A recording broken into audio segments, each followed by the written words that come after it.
Hiya, babe. Say, how about it? Ouch! Does that answer your question, buddy? The Adventures of Maisie, starring Ann Sothern.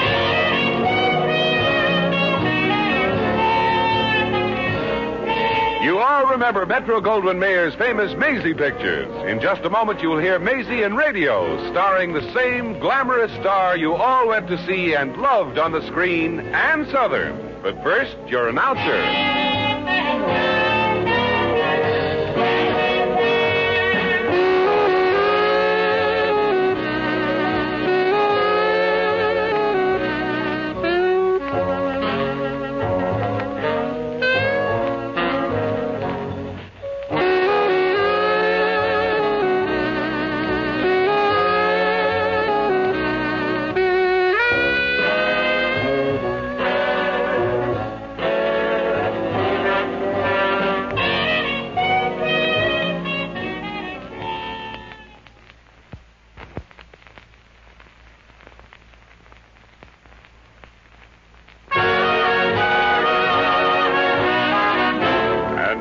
Here's Ann Sothern as Maisie. Yep, I'm Maisie, like the man said. Maisie Revere of Brooklyn. As you'll find out later, I'm in show business. But right now, there's no business in show business, so I'm working in a beauty shop. We have some very interesting clients. Last week, I gave a gorgeous Marcel to a man. He's a famous wrestler. This week, Lady Brittingham made an appointment for a permanent, and after I was assigned to it, I found out it was for a Cocker Spaniel. Today, I'm giving my regular scalp treatment to Dr. Neil Vanderdam in his office. He's a young psychiatrist, good-looking, muscular, but the sensitive type and a little loused up. Poor Dr. Vanderdam liked to lie down on his consultation couch, and while I gave him the scalp treatment, I sort of gave him a little psychiatric treatment, too. Just relax now, Doctor. Close your eyes, please. Well, you look at the way that fuzz is growing. Yes, it is growing, isn't it? Why, the top of your head is beginning to look like a pussy willow in full bloom. Is that good? Oh, it's wonderful. I can't wait to see a breeze rippling over it. Well, we certainly have worked hard encouraging it to come popping up, haven't we? Yes, we have. Now, last week, when I gave you your regular treatment, you were telling me about your unhappy childhood. Oh, yes. Well, I was a pathetic little creature, you know. And besides, I worried. I lost my hair from worry. Well, what'd you worry about? Losing my hair. Oh. And besides, nobody liked me. Oh, what makes you say that? Did you have any unhappy incidents in your childhood that made you feel that way? Well, when I was pretty young, I fell very much in love with a girl who was older than I. Mm-hmm. I was about 9, and she was 23. And you didn't understand why she couldn't get interested in you? Well, weren't you being a little optimistic? That isn't it. She kept calling me Winnie the Pooh. You see, my real name is Winfield, and it got so every time I'd see a girl, I'd think, Pooh. Naturally, I didn't fall in love again until I was 10. Oh, well, gee, that's a shame. You know, when I was a kid, they used to call me Bozo. I hated the name and fought with every kid who called me that until I got a new nickname. What was it? They called me Slugger. And I remember another time Maisie, we were talking about me and my problem. Oh, yeah, excuse me, but go on. Well, pretty soon, I got the nickname of Pooh, and I couldn't stand it. I hated the other kids because I knew what they were thinking about me. Whenever I go out, wait a minute. I thought you said the other kids hated you. Now it's you who hated them. Did I say that? Yes, you did. Oh, well, I'll take it, Doctor. Oh. I'll make like $150 a week private secretary. Dr. Vanderdam's office. Dr. Vanderdam is terribly busy right now. I see. You are Mr. Atterbury's secretary? Well, very well. Put Mr. Atterbury on. I'll talk to him. Atterbury? Good heavens, he's the richest man in town. Oh, quiet, Doctor. No, indeed, I shan't put Dr. Vanderdam on until you put Mr. Atterbury on first. No, Maisie, give me that phone, please. Huh? Quiet. My dear child, you called Dr. Vanderdam. Dr. Vanderdam did not call you. Maisie. I suggest you put Mr. Atterbury on now and check with Emily Post later. How do you do, Mr. Atterbury? One moment now. Put Dr. Vanderdam on. Don't give me that. Maisie, hand me that phone quick. Oh, you mustn't be in too much of a hurry. Please. No. Maisie. All right. Straighten your tie up first. All right. Now, here. Hello? Hello, Mr. Atterbury? Yes? Yes, I believe I can help you. Well, I think that could be arranged, sir. Very well, Mr. Atterbury. You bring her right over. I'll be here in my office. Goodbye, sir. Is that the Atterbury that they say stole half of New York, a third of New Jersey, and all of Connecticut? That's the man. He's the biggest legitimate crook in the country. Yeah, he steals everything legally, I guess. He's a very powerful man. I hear he gets at least one bomb in every mail. What's his problem?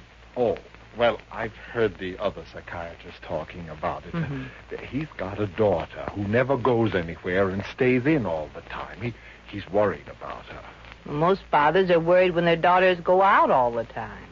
I suppose she's got one of those faces that curdle a jar of cold cream. No, I understand she's very pretty.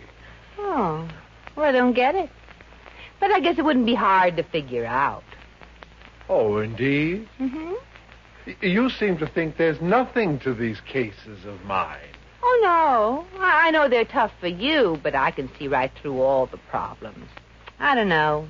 I guess it's just a combination of woman's intuition and being naturally bright. Now look, Miss Revere. I've done a lot of studying, and I've gained a certain prominence in my profession. Oh, pooh. No, that word again. Please. And, well, anyway, I'm quite confident that no scalp masseuse is better qualified than I to treat mental cases. Now, just a minute. Maybe no scalp masseuse is better qualified, but that's not what I am. I'm really a showgirl. Oh, that changes the picture. I didn't realize you had those qualifications. Although I should have known if I'd just looked a little more closely. When I first came here, Doctor, you looked so close you got your nose caught in my necklace. I'm nearsighted. Oh, don't shout. Well, all I'm saying, Maisie, is that there's nothing a person with your background can do to ease the deep inner pains that people have. Oh, that's so silly. What do you do then? I just give them a little bicarbonate of soda.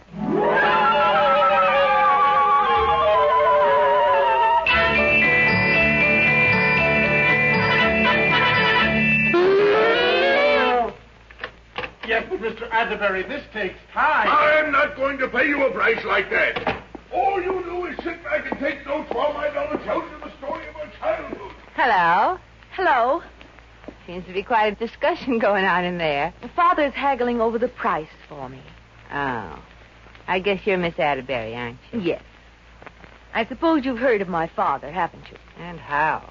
Quite a character, isn't he? Is it true that he almost sold the state of Rhode Island to Connecticut? I don't know. My father would do just about anything. What's he bringing you here for? I'm supposed to be a little nuts. Oh. Are you? I don't know. Sometimes I wonder. I stay pretty much at home all the time. I have a hobby I'm interested in, and I refuse to go where there are people who'll stare at me and whisper. I just can't stand it. Hey, what are you doing with that coin in your hand? Where'd it go? Oh, here it is. Well, I'll be darned. Now it disappears again, like that. Well, now I'll make it appear again. Oh, it's turned into a lighted cigarette. Well, and here's another one. And another one. And if you don't happen to smoke, here's a package of chewing tobacco. Why, that's wonderful. See, you're good. You're a real magician. Well, I'm not bad. This is my hobby, and I've got lots of really sensational stunts at home. I bought every trick I could, and I hired wonderful magicians to teach me. That's about the only advantage I've ever found in having money. Forget you. Of course, I wouldn't know about money. Never haven't had much of it for very long. I hope you never do. I hate it. Gee, to think a good-looking gal like you never goes out. Why, I've been all over the world, singing in cafes, dancing in musical comedies, working circuses, Legion conventions. Oh, gee, that's what I've always wanted to do. Is it? Well, you can do it if you want to. Me? You know, I'm getting tired of this business of trying to grow hair on barren heads. I think we could work up a good magic act. Would you like that? Oh, I'd love it, but... Oh, quick, before your father comes out. Here's the address of Squirmin' Herman. Mm-hmm. He's one of the biggest little crooks in town, but he's a good agent. Oh. Tell him I sent you and show him your tricks. See if he's interested, and in the meantime, get in touch with me, Maisie Revere, at Antoine Haslinger's Hairdo Heaven. Oh, what will my father say? Well, he's been wanting to get you out. Just go out and stay out, and don't use your real name. Or Squirmin' Herman will shove you in his filing cabinet and hold you for ransom. Okay, I'll do it. Good.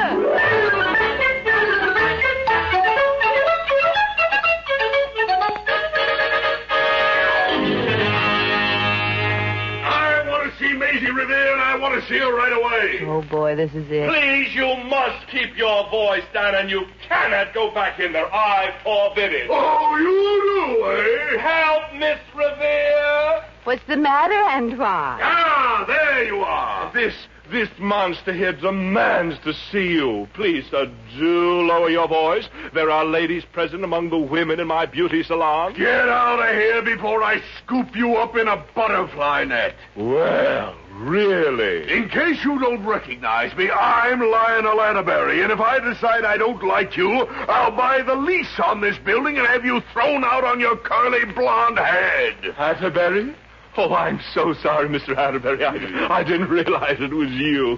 Go right ahead. Sure, I'll be just as atrocious as you want to. Oh, certainly. I'll plug up my ears. All right, Miss Revere. Where's my daughter? I haven't the slightest idea, Mr. Atterbury. Oh, yes, you have. Aren't you the one who advised her to leave her home and become a gypsy? Sure. I told her she ought to do her magic tricks professionally. What's wrong with that?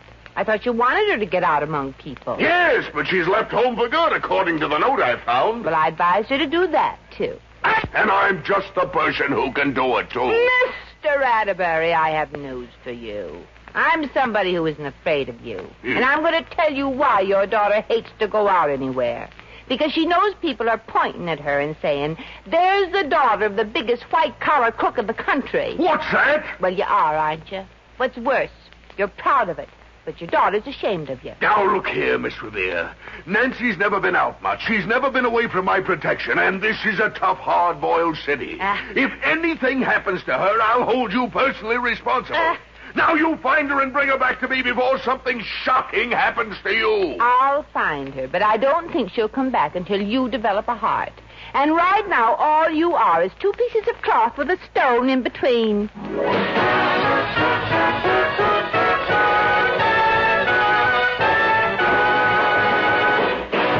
The Adventures of Maisie, starring Ann Sothern, will continue in just a moment.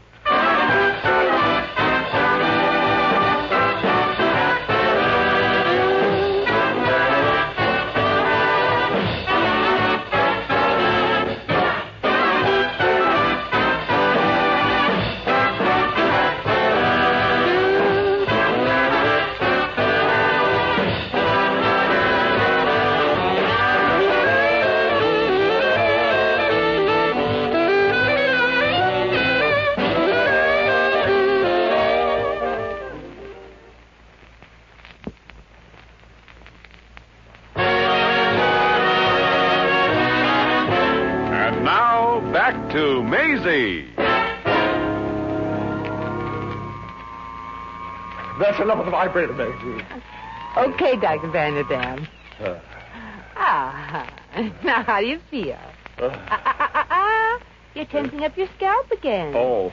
Relax and let your ears slide back down where they belong. Oh, I can't help it, Maisie. Oh, and for a while I had your scalp so loose I was afraid it would slip under your collar. Maisie, I guess you're going to handle Nancy Atterbury's case, aren't you? Well, Doctor, you're the one who told me I didn't know anything about psychiatry, and I'm going to show you I do. Oh, the trouble we have from you amateurs. But I'm going to give her a little occupational therapy. Yeah, you know what that is, don't you? Certainly I do. You don't think I'm completely ignorant, do you? Well... Never mind answering that.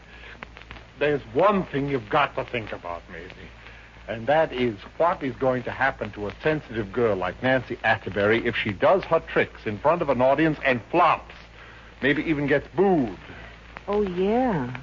I never thought about that. Oh, it's a bad enough thing for a person who isn't sensitive. I know. I did a little magic myself, and I never got over the time the rabbit got his hind leg caught in my shirt. How they laughed at me. Oh, gee, if they laugh at Nancy, it'll just about kill her. What are you going to do?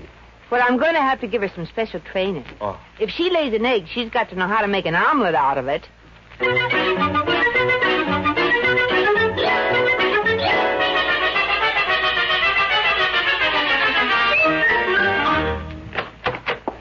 Hyman. Maisie Revere, am I glad to see you? How about loan me $10 then? I'm not that glad to see anybody.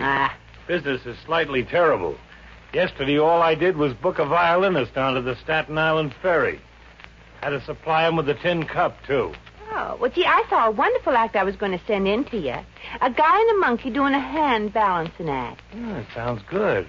What happened to it? I don't know. Clash of temperament, I guess. Anyway, the monkey's doing a single now. Well, send him in if you see him. Give him one of my cards. Okay. Say, Maisie, a girlfriend of yours who does a magic act was in here. Yeah, that's what I came to ask you about. How was she, Herman? Well, frankly, Maisie, the tricks are good. But she hasn't had much experience, has she? No, but how could you tell? Well, she didn't have a very smooth line of patter, and besides, she let me collect some advance commission from her. Herman, you chiseler, you burglar. You'd eat Brussels sprouts just to rob a cabbage of its young. So I'm human, and I was hungry, so sue me. Besides, I think I can book her. Yeah? Especially if you'd work with her. Oh, well, say, I think I will, Herman. Did she leave an address and a phone number? Yeah, here it is, right here. Thanks. And we may work a little mind-reading routine into the act, too. Good. Can you read minds, Maisie? Yeah. Huh. And I can read your mind right now. You're wondering if you couldn't have gotten a bigger advance commission from my innocent friend. Maisie, girl, you're wonderful. You're absolutely right.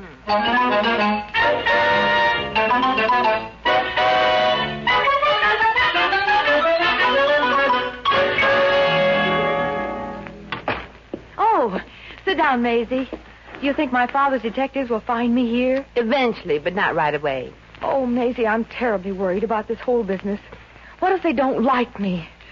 I'll just die. Well, don't worry, Nancy. He liked the tricks.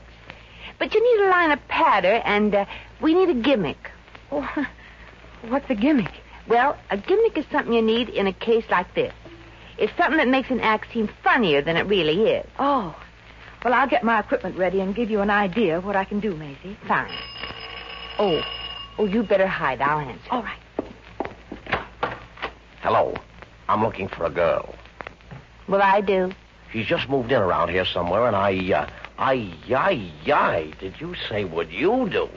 Oh, baby, pucker up those rosy red lips and smooch me. Go on, beat it, Shorty. Oh, now, look, gorgeous. I'm looking for a girl who lives around here someplace. Here's a picture of her. Hey, George, there's a guy out here making passes at me. Don't bother me. I'm busy. Some husband, I'll say. Now, what's the name of this girl you're looking for, Flatfoot? Her name is Nancy Atterbury, but she might be living under another name. See? Oh. Trying to avoid you, huh? Mm-hmm. Well, okay, if I see her, I'll tell her a detective is looking for her. No. For gosh sakes, lady, no. Just call me at this number. Here's my card. Herschel, Gefilterfolter. Mm-hmm. All kinds of investigations. All kinds. Okay, Seamus, I'll let you know if I see her. Now beat it. So long. Baby. Was that really a detective? You bet it was. And it sounds like he's still listening at the door. Get back and I'll open it quick. Now spread damn, bum. The next time you're peeking through the keyhole, I'll squirt ink in your eye. All right, goodbye now. Well, he's gone for good. And what's more interesting, he gave me an idea for the gimmick. What is it? Well, we need a fall guy, a patsy, a schnook. And I'm thinking of a beautiful one right now. Who? Dr. Vanderdam, the young psychiatrist. He used to do some magic, too. So the way we work it, he's the magician and we're the assistants. He messes up the tricks and the assistants do them right, as if there was nothing to them at all. Oh, that'll be funny. We'll have to work it out, though. Yeah. Well, I'm going to get Dr. Vanderdam right now. Now, what about the mind-reading stunt? How do we do that? Well, I'll explain it later. Oh, and I've got another idea. The doctor makes a rabbit appear, I make the rabbit disappear, and a skunk appears instead. That's fine, Nancy, and the skunk makes the audience disappear.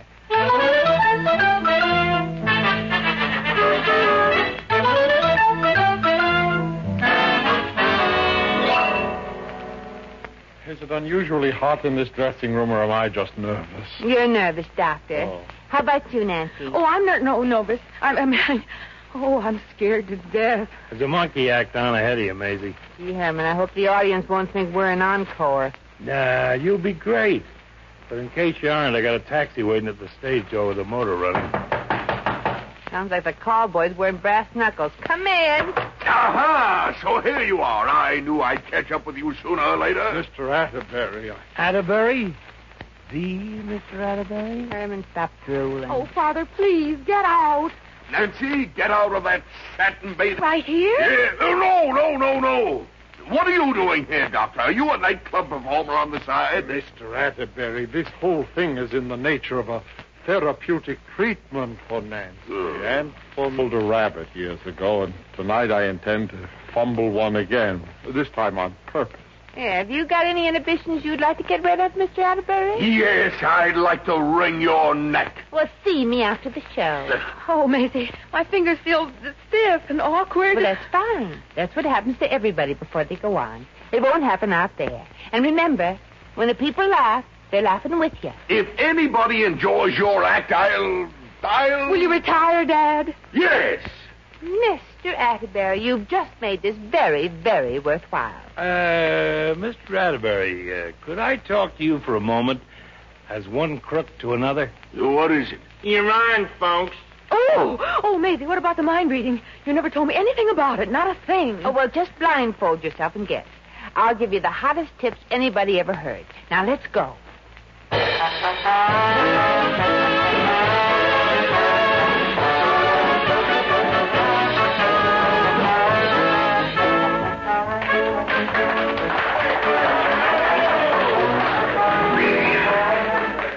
And now, ladies and gentlemen, Mazila has been passing among you, getting information from you, which she will attempt to pass on to me by the power of the mind alone.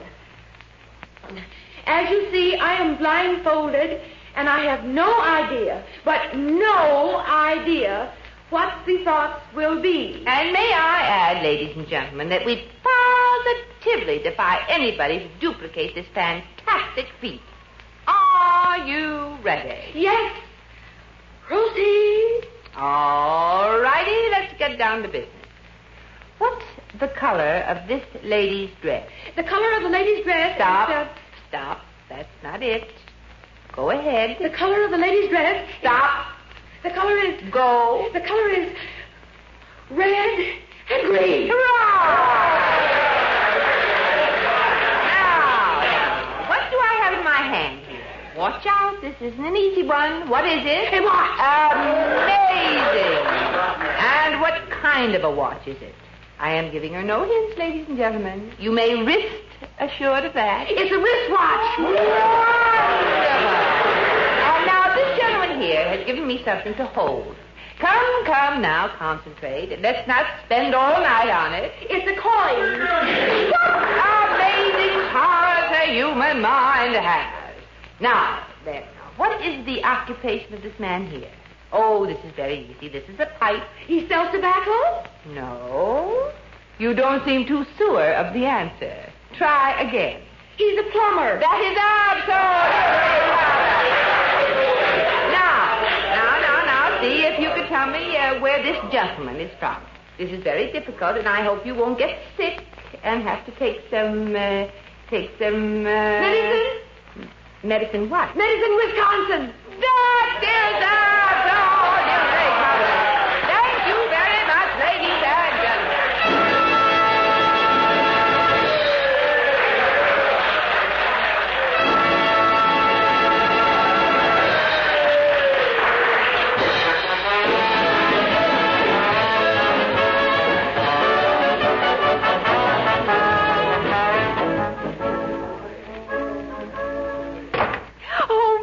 We did it. We did it. Oh, I'll bet I lost 10 pounds. Well, kids, we put on a swell show for those people, and they loved us. Oh, I'll never worry about people again. They were just wonderful to us. Well, it looks like I've lost a customer. Did you see it, Father? Oh, yes, and it was great. It was marvelous. I loved every minute. Oh, I'm so glad. Why, Mr. Atterbury, you sound almost human. Are you going to be a nice guy now? Absolutely. And to show you the way I feel, I'm going to give you all a present. Oh, how nice. Oh, that's swell, Dad. Well, pardon me for being suspicious, but what is it? I've had some experience with presents that blew up in my face. But I've just been talking with Herman, the agent, and I'm giving you your whole act so nobody else will own a part of it. I don't get it. Herman just sold me the whole act for $10,000 cash. Oh, Dad. Well, what do you know? There's still one being born every minute.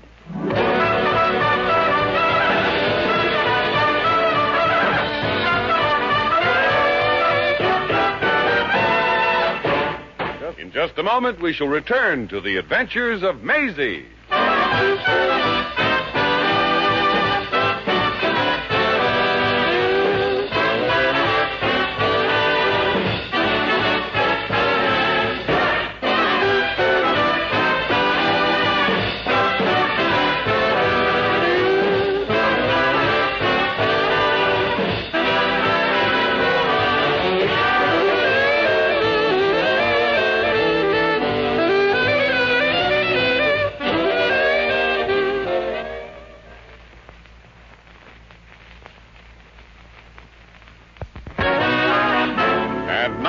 Once again, here's Maisie. Well, a little bit of show business did a lot for those people. Mr. Atterbury used to be the kind of a fellow who'd pour water on a drowning man. And now he's retired from business and spends all summer as a clown in one of the big circuses. He's happy, too. Well, Nancy and Dr. Vanderdam got married. He was holding her hands to show her a card trick one day, and the next thing they knew, they were kissing each other. And darned if his hair hasn't started to grow back in. I must say he's a better psychiatrist since I gave him the Revere 5-minute psychoanalytical brush-off. It's just common sense, of course, but the trouble with common sense is it just isn't very fashionable. Well, our magic act broke up with the announcement that a baby would be arriving, and I'm looking for a new job. If you hear of anything, let me know. Well, meanwhile, come on, please. Get moving.